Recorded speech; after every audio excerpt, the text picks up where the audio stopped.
너 오늘로 끝이야. 내 매장에서 이런 사고를 쳐? 이 바닥에 다시는 발도 못 붙이게 해야겠어. 지점장의 고함과 폭언 앞에 선 매니저 다혜는 오히려 노파의 앞을 막아섰습니다. 그녀의 눈에는 눈물이 고여 있었지만 목소리만큼은 단호했습니다. 제가 책임지겠습니다. 제 전세 보증금을 다 털어서라도 갚을 테니 이 어르신께는 뭐라고 하지 마세요. 한정판 명품 시계는 수십 개의 파편이 되어 바닥에 흩어져 있었습니다. 사람들의 시선은 일제히 한 노파에게 꽂혔습니다. 낡은 작업복 차림의 노파는 떨리는 손을 어쩌지 못한 채 서 있었습니다.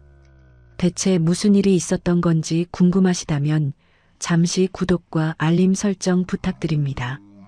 강남의 화려한 명품 거리, 그 중에서도 가장 화려하다는 매장. 디오라에서 서다의 매니저는 늘 이방인 같았습니다. 동료들이 VIP 고객들의 명단을 외우고 실적 계산기에 매달릴 때 다혜는 늘 엉뚱한 곳에 시간을 쏟았기 때문입니다. 매장 구석에서 길을 잃고 서성이는 노인에게 다가가 따뜻한 물 한 잔을 건네거나 물건은 사지 않고 옛날 이야기만 늘어놓는 단골 할머니의 말동무가 되어주는 시기였죠. 동료들은 그런 다혜를 비웃으며 미련한 곰이라 불렀습니다. 오늘도 그랬습니다. 매장 안은 이번 시즌 한정판 제품을 선점하려는 VIP들로 북적였습니다. 지점장 고창석은 가짜 명품을 걸치고 부자 흉내를 내는 카푸어 고객들에게도 굽실거리며 아부를 떨고 있었습니다. 하지만 다혜의 시선은 매장 입구에서 쩔쩔매고 있는 한 청소부 할머니에게 향했습니다. 할머니는 낡은 신발 끈이 풀린 줄도 모른 채 무거운 쓰레기 봉투를 들고 있었습니다. 다혜는 주저없이 무릎을 꿇었습니다. 그러고는 자신의 슬리퍼를 벗어 할머니에게 내어주며 직접 신발끈을 단단히 묶어주었습니다. 할머니, 이 신발끈이 풀리면 위험해요. 제 슬리퍼라도 신고 가세요. 저는 괜찮으니까요. 이 광경을 지켜보던 고지점장의 얼굴이 불그락푸르락 달아올랐습니다. 그는 다혜를 구석으로 불러 낮게 으르렁거렸습니다. 서다혜, 너 지금 뭐 하는 거야? 여기가 노인정이야? 저런 사람들 상대하느라 지금 VIP 예약 손님 놓친 거 안 보여? 이번 달도 실적 꼴찌면 각오해. 넌 우리 매장에서 퇴출이야. 고지점장은 실적 보고서를 다혜의 가슴에 던지듯 내팽개쳤습니다. 하지만 다혜는 묵묵히 보고서를 주워들었습니다. 그녀에게는 숫자로 환산되는 실적보다 눈앞의 사람이 느끼는 작은 위로가 더 소중했으니까요. 같은 시각 강남 한복판의 3층짜리 단독주택 앞. 이곳에는 대한민국 유통업계의 큰손이라 불리는 오만순 회장이 거울 앞에 서 있었습니다. 그녀는 자산 8천억의 거부였지만 오늘 그녀가 선택한 옷은 명품 정장이 아니었습니다. 20년 전 부도 위기를 맞았던 시절 공사 현장을 누비며 입었던 소금기 절인 낡은 작업복이었죠. 무릎이 툭 튀어나온 바지에는 시멘트 자국이 말라붙어 있었고 낡은 안전화는 군데군데 가죽이 벗겨져 있었습니다. 거울 속에 비친 모습은 누가 봐도 강남 명품 매장과는 어울리지 않는 초라한 노파였습니다. 흰머리는 단정하게 묶지 않고 일부러 흐트러뜨렸고 얼굴엔 화장기 하나 없이 세월의 주름만 드러나 있었습니다. 어머니, 정말 이렇게까지 하셔야겠어요?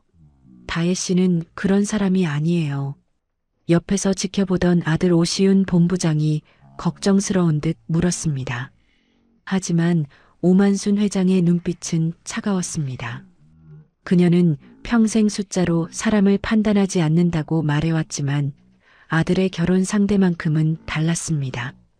화려한 명품 매장에서 귀부인들의 비위를 맞추며 사는 여자가 과연 사람의 진심을 볼 줄 알겠느냐는 깊은 불신이 있었기 때문입니다. 시윤아, 사람은 숫자로 증명되지 않는다. 하지만 그 숫자가 없을 때 진짜 본 모습이 나오는 법이지. 내 눈으로 직접 보기 전까진 그 아이를 내 며느리로 인정할 수 없다. 오만순 회장은 아들의 만류를 뿌리치고 집을 나섰습니다. 그녀는 일부러 운전기사도 부르지 않은 채 지하철을 탔습니다. 사람들은 작업복 차림의 노파가 다가오자 코를 막으며 슬금슬금 자리를 피했습니다. 어떤 젊은이는 노골적으로 혀를 차며 경멸 섞인 시선을 보냈습니다. 하지만 오만순 회장은 씁쓸하게 웃을 뿐이었습니다. 강남역에 내려 화려한 빌딩 숲을 걷는 동안에도 시선은 따가웠습니다. 번쩍이는 외제 차들 사이로 고무 슬리퍼를 끌며 걷는 노파의 모습은 그 자체로 거대한 이물질 같았습니다. 드디어 다혜가 일하는 매장 디오라의 거대한 유리문이 보였습니다. 오만순 회장은 심호흡을 하며 안전화에 묻은 흙을 일부러 툭툭 털어 매장 안으로 발을 들였습니다. 매장 안에 차갑고 향기로운 공기가 폐부 깊숙이 들어왔습니다. 에어컨 바람보다 더 차가운 것은 직원들의 시선이었습니다. 오만순 회장은 생각했습니다. 과연 이 화려한 껍데기 속에서 나의 초라함을 품어줄 사람이 단 한 명이라도 있을까? 만약 서다혜가 나를 문전박대한다면 이 결혼은 200% 무효다. 8천억 자산가가 던진 위험한 덫이 이제 막 작동하기 시작했습니다. 오만순 회장이 매장 중앙에 발을 들이는 순간 디오라의 우아한 정적은 산산조각 났습니다.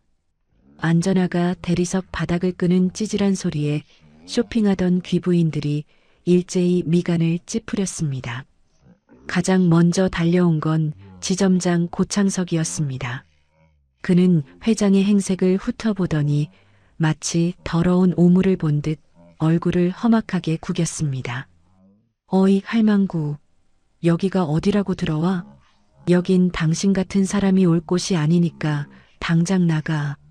고지점장은 회장의 어깨를 거칠게 밀쳤습니다. 오만순 회장은 휘청거리며 뒤로 물러났지만 눈빛만은 날카롭게 빛나고 있었습니다. 하지만 고지점장은 그 눈빛의 의미를 알 리 없었습니다. 그는 오히려 구석에서 재고를 정리하던 다혜를 향해 고함을 질렀습니다. 서다혜, 너 뭐해? 이런 인간 안 내보내고 내가 평소에 노인네들한테 잘해주니까 이런 노숙자까지 꼬이는 거 아냐? 다혜는 서둘러 달려와 고지점장의 앞을 가로막았습니다. 그녀는 겁에 질린 표정이었지만 바닥에 주저앉으려는 노파를 정성껏 부축했습니다. 지점장님, 손님한테 이러시면 안 돼요. 어머니, 어디 다치신 데는 없으세요? 다혜의 따뜻한 물음에 고지점장은 코웃음을 쳤습니다. 그는 다혜의 손을 뿌리치며 노파가 메고 있던 낡은 배낭을 낚아채 매장 밖으로 던지려 했습니다. 그 소동 와중이었습니다. 배낭 끝에 걸려있던 전시용 아크릴 스탠드가 크게 흔들렸습니다. 그 위에는 이번 시즌의 주인공인 5천만 원짜리 한정판 명품 시계가 놓여 있었습니다. 안 돼. 다혜의 비명과 함께 시계가 허공을 갈랐습니다. 챙그랑 날카로운 파열음이 매장을 때렸고 정교한 톱니바퀴들이 사방으로 흩어졌습니다. 고지점장은 하얗게 질린 얼굴로 소리쳤습니다. 이게 얼마짜린데? 야, 서다혜. 이거 다 내 책임이야. 내가 저런 노인들까지 매장에 들여놓으니 이런 사달이 난 거 아냐? 지점장의 폭언 앞에 다혜는 무릎을 꿇고 시계 파편을 주워 모았습니다. 그녀의 손끝이 바르르 떨렸고 참았던 눈물이 툭 떨어졌습니다. 하지만 그녀는 노파를 탓하지 않았습니다. 오히려 자신을 밀어내는 고지점장에게 단호하게 말했습니다. 어머니는 잘못 없습니다. 제가 책임지겠습니다. 제 해고로 모자란다면 전세 보증금이라도 털어서 갚겠습니다. 그 순간 바닥에 엎드려 있던 오만순 회장의 눈에 묘한 일렁임이 스쳤습니다.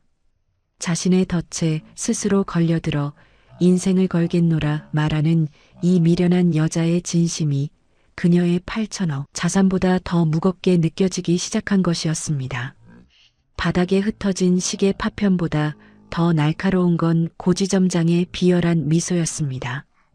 그는 이 사고를 기회 삼아 다혜를 완전히 매장할 속셈이었죠. 하지만 다혜는 눈물을 닦고 천천히 일어섰습니다. 그녀의 눈빛은 이전처럼 순종적이지 않았습니다. 고지점장이 노파를 향해 경찰을 부르라며 수선을 떨자 다혜가 그의 앞을 막아서며 낮고 단호하게 입을 열었습니다. 지점장님, 그런데 말입니다. 지금 누구한테 책임을 떠넘기시는 거예요? 이 어머니를 거칠게 밀쳐서 중심을 잃게 만든 건 지점장님 손이었습니다. 매장 내 폐쇄회로 카메라에 다 찍혔을 텐데 정말 경찰부터 부를까요? 예상치 못한 다혜의 반격에 고지점장의 얼굴이 불그락푸르락 달아올랐습니다. 그는 당황하며 말을 더듬었습니다. 서다혜, 너 지금 미쳤어? 감히 누구 앞에서 CCTV 우는이야. 미친 건 제가 아니라 지점장님이죠. 아빠 정말 맞아? 대체 얼굴이 왜 이래? 서울 변두리의 낡은 분식집. 문을 열고 들어온 노인을 본 지은은 주저앉았습니다. 500억 자산가 박성칠 회장의 뺨에는 상처, 점퍼 소매는 너덜너덜해진 상태였습니다. 그놈들이 날 치매 노인 취급하며 길바닥에 버리더구나. 대한민국 요식업계의 대부였던 박성칠 회장이 왜 이토록 처절한 모습으로 딸 앞에 나타나야 했을까요? 이 비극적인 연극의 시작은 3개월 전 성칠의 칠순 잔칫날 시작되었습니다. 이 놀라운 반전의 이야기가 궁금하시다면 잠시 구독과 알림 설정 부탁드립니다. 3개월 전 도심의 한 최고급 한정식집 박성칠 회장의 칠순을 축하하는 자리는 화려함으로 가득했습니다. 지방 요식업계의 대부로 불리며 500억 자산을 일군 성칠의 앞에는 사내 진미가 차려졌고 그 옆엔 이미 수십억대 재산을 물려받은 장남 종수와 차녀 혜영이 앉아 있었습니다. 하지만 성칠의 기분은 묘하게 가라앉아 있었습니다. 자식들의 눈이 생신 축하보다는 오직 성칠의 입술 끝에만 머물고 있었기 때문입니다. 정막을 깬 것은 장남 종수가 내민 빳빳한 서류 봉투였습니다. 아버지, 생신 선물로 준비한 거예요. 여기 도장만 찍으시면 됩니다. 갈비찜을 건네야 할 손에 들린 것은 다름 아닌 재산 포기 및 추가 증여 확인서였습니다. 아버님, 요즘 세무조사가 얼마나 무서운지 아시죠? 이번에 넘겨주기로 한 40억 상가, 증여세 한 푼이라도 아끼려면 지금 당장 명의 변경하셔야 해요. 차녀 혜영도 거들며 성칠의 앞에 인감도장을 밀어 넣었습니다. 성칠은 떨리는 손으로 자식들을 바라보았습니다. 40억 상가를 운영하며 매달 2천만 원의 임대료를 챙기는 아들과 강남의 20억 아파트에서 호의호식하는 딸. 이미 칠순 잔치에 오기 전부터 그들은 성칠의 남은 자산을 어떻게 쪼개 가질지 모의를 마친 상태였습니다. 너희는 이 애비 건강보다 나라에 낼 세금이 더 걱정인 게냐? 성칠의 서운한 물음에 종수는 귀찮다는 듯 시계를 보며 툭 내뱉었습니다. 아버지, 다 아버지를 위한 거예요. 돌아가시고 나서 복잡해지는 것보다 지금 깔끔하게 정리하는 게 효도죠. 효도라는 이름으로 포장된 칼날 같은 요구. 자식들은 성칠을 한 명의 인간이 아니라 곧 유산이라는 금괴를 쏟아내야 할 금고 정도로 취급하고 있었습니다. 자식들의 서슬 퍼런 탐욕을 마주한 그 순간 성칠의 머릿속에는 12년 전 집을 나갔던 막내딸 지은의 얼굴이 스쳐 지나갔습니다. 나 안 찍는다. 이 집도 상가도 남은 500억도 내 방식대로 처리할 거다. 성칠이 서류를 밀쳐내자 잔치상의 공기는 순식간에 차갑게 얼어붙었습니다.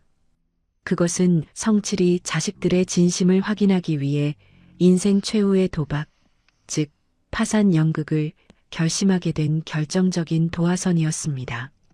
칠순 잔치 이후 보름 뒤 박성칠 회장은 인생을 건 연극에 막을 올렸습니다. 오비서와 짜고 성칠이 무리하게 추진하던 해외 요식업 확장이 거대 사기 조직에 휘말려 전 재산을 탕진했다는 가짜 뉴스를 은밀히 흘린 것입니다. 효과는 즉각적이었습니다.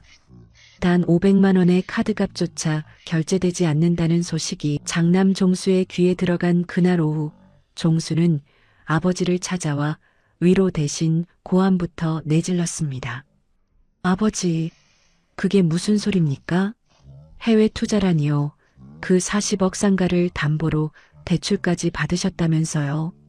종수의 얼굴은 아버지를 걱정하는 자식이 아니라 주가 폭락을 맞이한 투자자의 광기 어린 모습이었습니다. 성칠이 낡은 소파에 기대어 미안하다. 나도 이렇게 될 줄 몰랐다며 힘없이 고개를 숙이자 종수는 재분을 이기지 못하고 거실에 화분을 걷어찼습니다. 미안하면 답니까? 내 상가 임대료가 당장 이달부터 이자 갚는데 들어가게 생겼는데. 그 시각 차녀 혜영 역시 집으로 들이닥쳤습니다. 그녀는 성칠의 명품 시계와 장식장을 훑어보며 비명을 질렀습니다. 아빠, 이거라도 팔아야 하는 거 아니야? 나 강남 아파트 관리비도 밀리게 생겼어. 대체 그 나이 먹고 노후 준비도 없이 뭐 하신 거예요? 혜영은 아버지가 사준 20억 아파트에 살면서도 단돈 몇백만 원의 관리비 걱정에 아버지를 무능한 노인으로 몰아세웠습니다.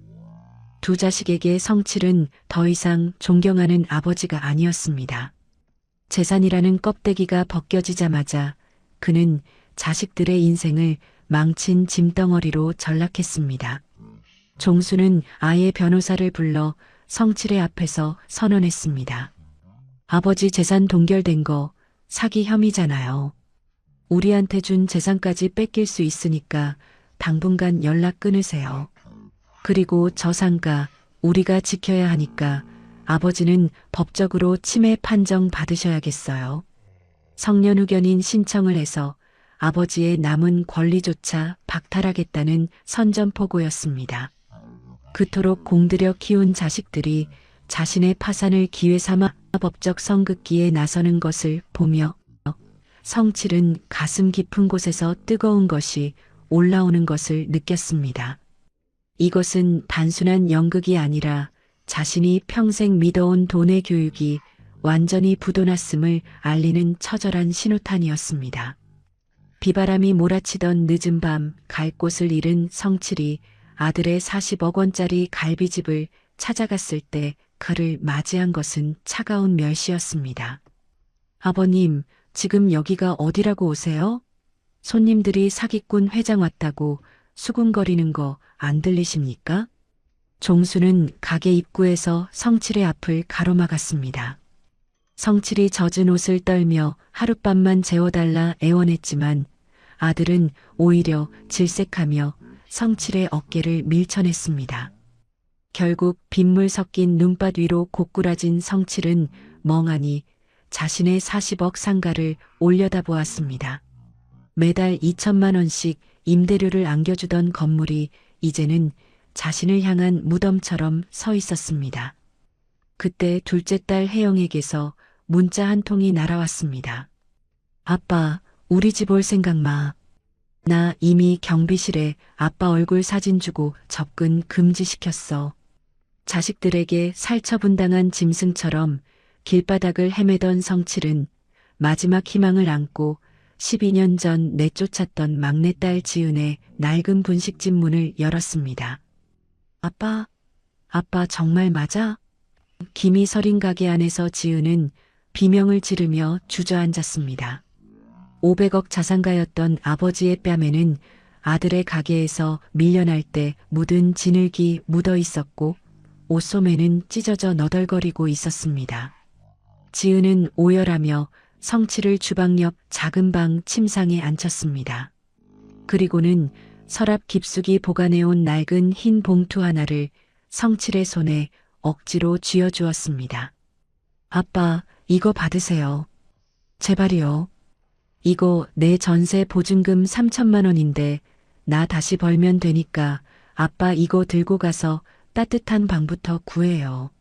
시장통에서 떡볶이를 팔아 10년 넘게 모은 딸의 생명줄이었습니다. 성칠은 그 묵직한 봉투를 붙잡고 짐승처럼 울부짖었습니다. 너한테는 내가 미안하다.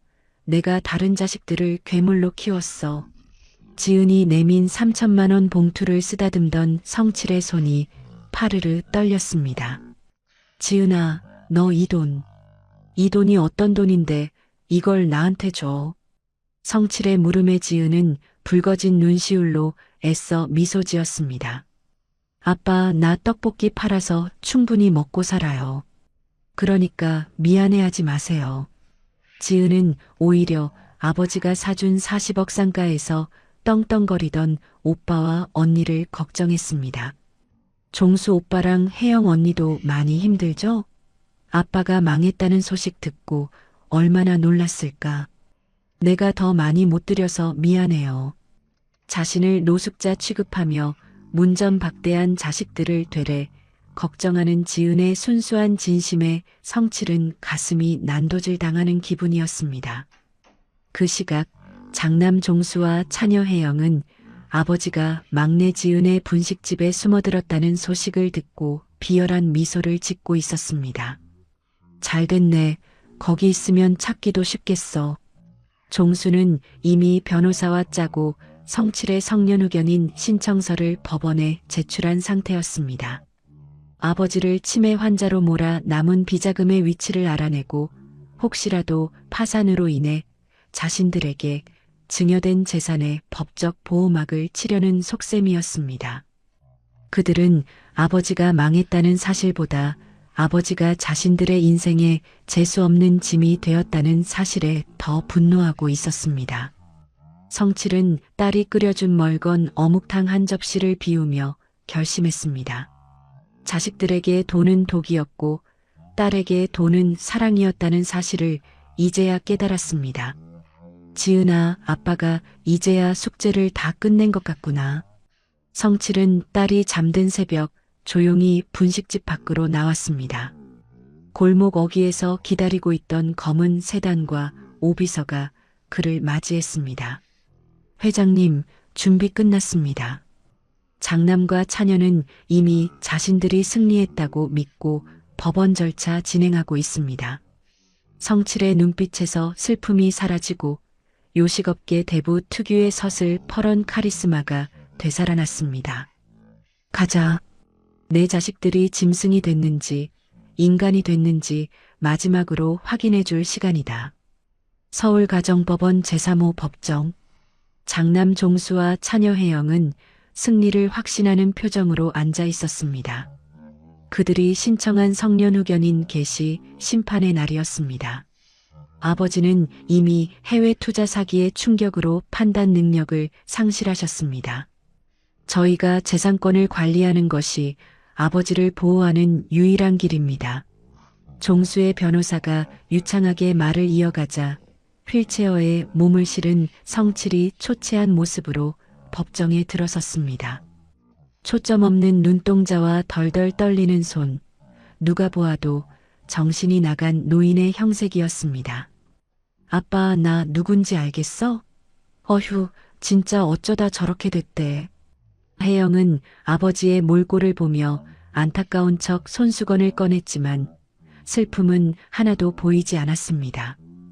판사가 성칠에게 질문을 던졌습니다. 사건 본인 박성칠 씨, 현재 본인의 자산 상태와 자식들에 대해 기억하십니까? 성칠은 대답 대신 입술만 달달 떨며 종수와 혜영을 번갈아 보았습니다. 그러자 종수가 기회라는 듯 판사에게 다가갔습니다. 판사님, 보시다시피 아버지는 제 이름조차 기억 못하십니다.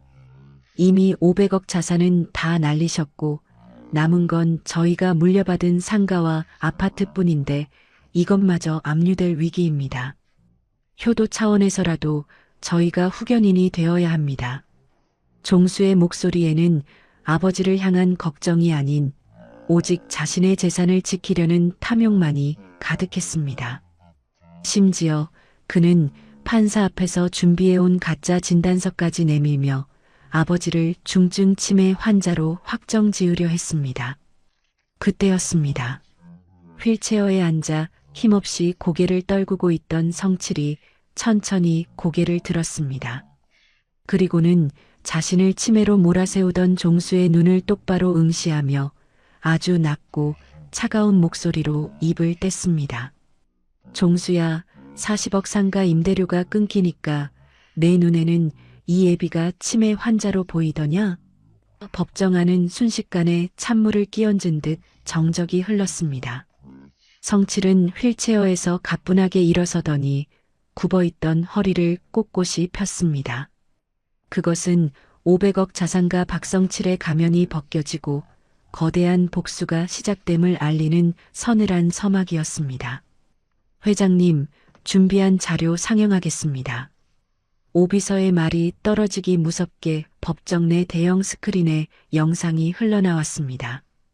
그것은 종수의 갈비집 앞에서 성칠이 눈밭에 처박히던 그날의 블랙박스 영상과 아버지를 접근 금지시키라며 경비원에게 소리치던 혜영의 음성 녹취록이었습니다. 이 노인네 절대 들여보내지 마요. 신경 쓰이니까.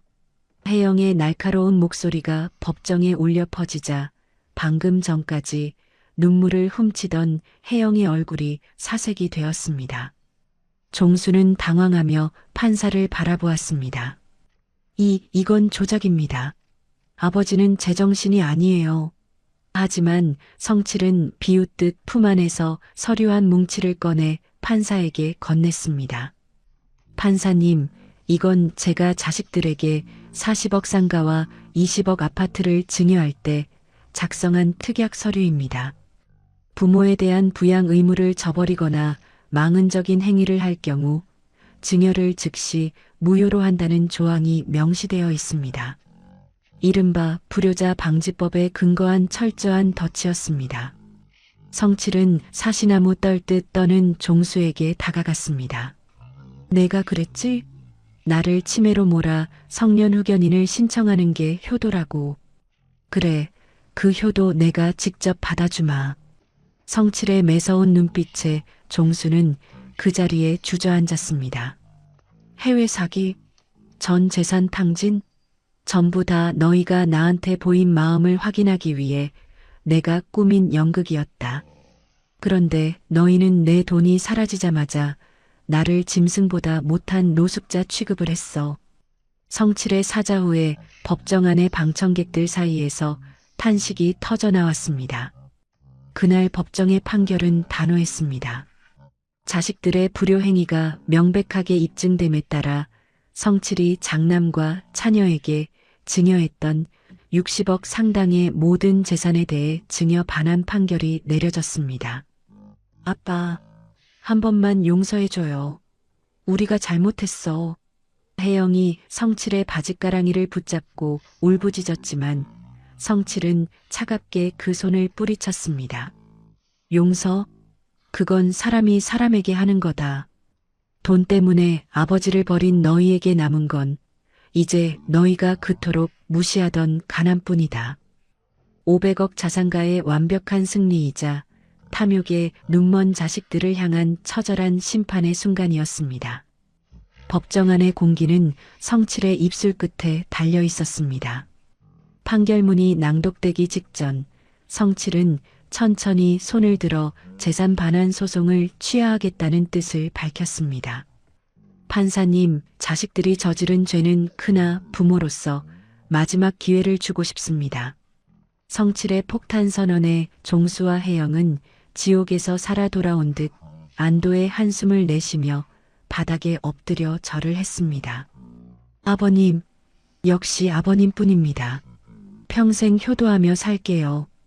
하지만 성칠의 눈빛은 그 어느 때보다 차가웠습니다. 소송 취하의 대가는 재산 몰수보다 더 지독한 족쇄였습니다. 성칠은 품 안에서 미리 공증받아온 법적 합의서를 내밀었습니다.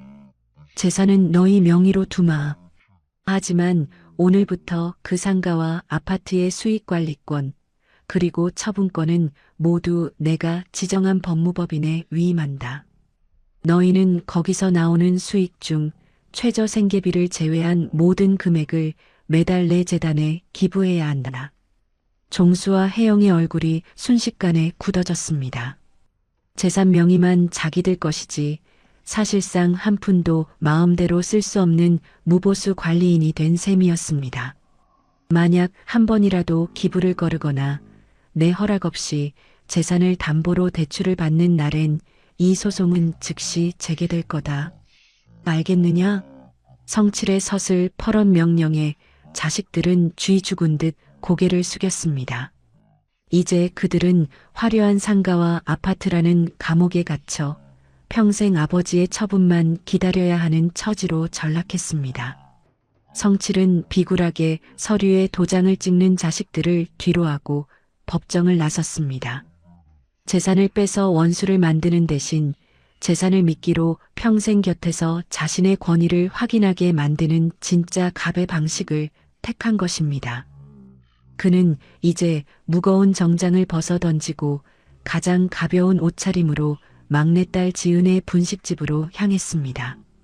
돈으로 묶어둔 자식들에게서는 절대 얻을 수 없던 오직 한 사람의 진심을 마주하기 위해서였습니다. 500억 자산가라는 화려한 껍데기를 내려놓고 오직 한 사람의 아버지로 돌아온 것입니다. 지은은 여전히 아버지가 망한 줄로만 알고 김이 모락모락 나는 떡볶이 한 접시를 내왔습니다. 아빠, 돈 걱정은 마세요. 시장 사람들 배달 주문이 늘어서 금방 또 모을 수 있어요. 딸의 순박한 미소를 보며 성칠은 가슴 깊은 곳에서 차오르는 뜨거운 눈물을 삼켰습니다. 성칠은 딸의 거친 손을 잡고 조용히 입을 열었습니다. 지은아, 아빠는 오늘 500억 통장보다 더 큰 재산을 찾았다. 그건 바로 내가 12년간 지켜온 이 따뜻한 마음이다. 성칠은 그날 저녁 지은에게 자신의 진짜 정체와 그동안의 연극을 모두 털어놓았습니다. 딸은 아버지가 부자라는 사실보다 아버지가 더 이상 춥고 배고픈 노숙자가 아니라는 사실에 안도하며 펑펑 울었습니다. 돈의 액수보다 아버지의 안위를 먼저 걱정하는 딸을 보며 성칠은 결심했습니다. 성칠은 전국 수백 개 체인점의 레시피가 담긴 낡은 수첩을 지은에게 건넸습니다. 이건 내 평생의 비법이다. 이제 내가 이 분식집의 정성으로 내 가업을 이어받아다오. 사람을 살리는 맛, 진심이 담긴 밥상을 차리는 진짜 주인이 되어라. 지은은 이제 시장통 작은 분식집 사장에서 대한민국 요식업계를 이끌 차세대 리더로 거듭나게 되었습니다. 돈을 무기로 아버지를 윽박지르던 오빠와 언니와는 달리 지은은 그 거대한 부를 어려운 이웃과 나누는 데 쓰기 시작했습니다. 성칠은 이제야 진정한 성공의 의미를 깨달았습니다. 진짜 부자는 통장의 숫자가 많은 사람이 아니라 내가 쓰러졌을 때 조건 없이 손을 내밀어줄 단 한 사람을 가진 사람이라는 사실을 말입니다. 오늘 이 이야기를 준비한 이유는 평생을 자식이라는 이름의 나무를 키우느라 정작 본인의 몸은 뒤틀리고 시들어버린 이 땅의 모든 부모님께 작은 위로를 전하고 싶었기 때문입니다. 당신이 걸어온 그 고단한 길은 결코 헛되지 않았으며 당신은 그 자체로 충분히 존경받아야 할 귀한 분들입니다. 또한 이 영상을 보게 될 수많은 자식분께도 조심스레 전하고 싶습니다. 부모님이 우리에게 주신 것은 단순한 돈이나 환경이 아니라 당신들의 온 생애를 갈아 넣은 사랑이었다는 사실을 말이죠.